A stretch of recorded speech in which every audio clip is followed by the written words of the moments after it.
So hello guys, good day. So dito tayo ngayon sa area. Ito na yung ating fruit trees, yung ating jackfruit. So umulan, bago lang tapos yung ulan. So mag-fertilize tayo ng ating mga fruit trees. So ito yung fertilizer natin. So ito yung urea. So yung amount na bibigay natin konti lang. So ganito lang sa every puno. So spread lang natin yung urea sa gilid ng puno, wag masyadong malapit. Siguro nasa 5 to 6 inches yung distance ng ating urea kasi masyado siyang mainit pag dinikit mo siya sa puno. So ito guys, start tayo.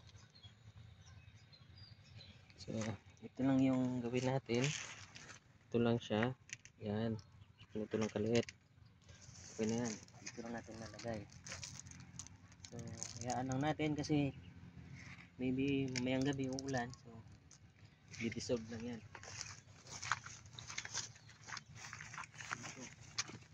Spread lang natin konti. So, mas maganda guys pag mag-abono tayo is umuulan. Kasi madali lang tayo ito yung niyog natin.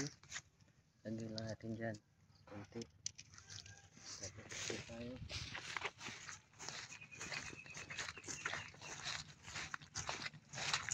Ito yung natis natin. Konti lang. Konti-konti lang yung lalagay. Yan.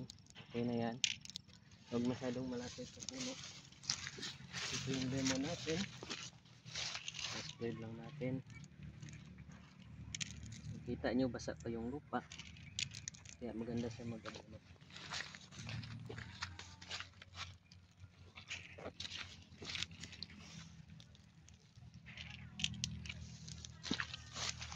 Ito yung mulberry. Lagyan natin dyan. So malaki naman siya. So dagdagan lang natin. So it depends naman yan sa puno guys kung gaano kalaki. So, dagdag lang tayo.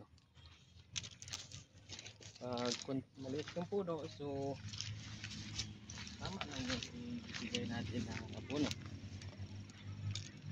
Kasi ibibigay ako ng abono every month. Pero pag ganito kung konti, so every 2 weeks lang.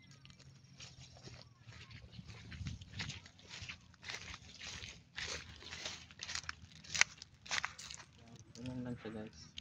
Spread lang natin.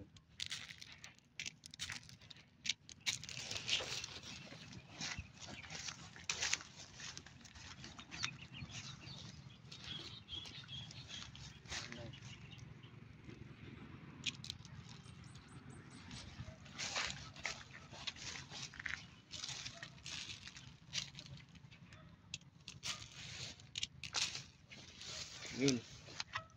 Natin. So yun lang yung style natin guys pag abono.